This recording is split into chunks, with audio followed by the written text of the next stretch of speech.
ప్రస్తుత దైనందిక జీవితంలో ప్రతి ఒక్కరికి చిన్నపిల్లల నుండి వృద్ధుల వరకు సహజంగా వస్తున్నటువంటి ఇబ్బందులు కంటి చూపుకు సంబంధించినవి. ఒకప్పుడు ఈ పరిస్థితి లేదు.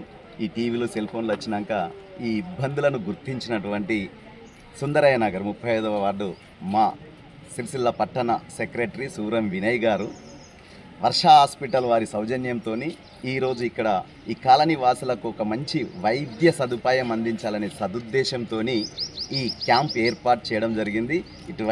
ఇట్టి క్యాంపులో కాలనీ వాసులందరూ పాలు పంచుకొని వారికి సంబంధించినటువంటి ఇబ్బందులను డాక్టర్లకు తెలియజేసి ఇక్కడ లెన్స్కు సంబంధించింది కావచ్చు, ఆపరేషన్స్కి సంబంధించింది కావచ్చు. ఎందుకంటే ఇంతకుముందు వినయ్ గారు చెప్పినట్టు 25,000 దాన్ని 5,000కి ఇప్పించే పరిస్థితిలో, ఆపరేషన్లు కూడా ఫ్రీగా ఇప్పించే పరిస్థితిలో వినయ్ ముందుకు వచ్చి కాలనీ వాసులకు సేవ చేయడం అభినందనీయం. ఇటీ కార్యక్రమాన్ని నిర్వహిస్తున్నటువంటి వర్ష హాస్పిటల్ వారికి కూడా మా తరఫున కృతజ్ఞతలు తెలియజేసుకుంటున్నాం. ఈ శిబిరంలో చాలామంది కాలనీ వాసులు ఒక్క 35వ వార్డే కాకుండా చుట్టుపక్కల ఉన్న వారందరూ కూడా ఇందులో పాల్గొన్నారు. వారికి సంబంధించిన ఇబ్బందులు తీర్చుకున్నారు. ఈ కాలనీ వాసులకు కూడా కృతజ్ఞతలు తెలియజేసుకుంటున్నాం.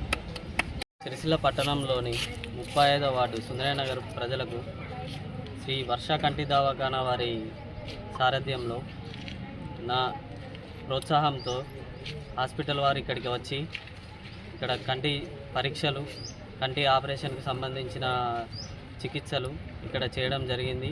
35వ వార్డు ప్రజలు చాలామంది వచ్చి ఇటు కార్యక్రమంలో పాల్పంచుకొని వాళ్ళకు కావాల్సిన చికిత్సలు చేయించుకున్నారు.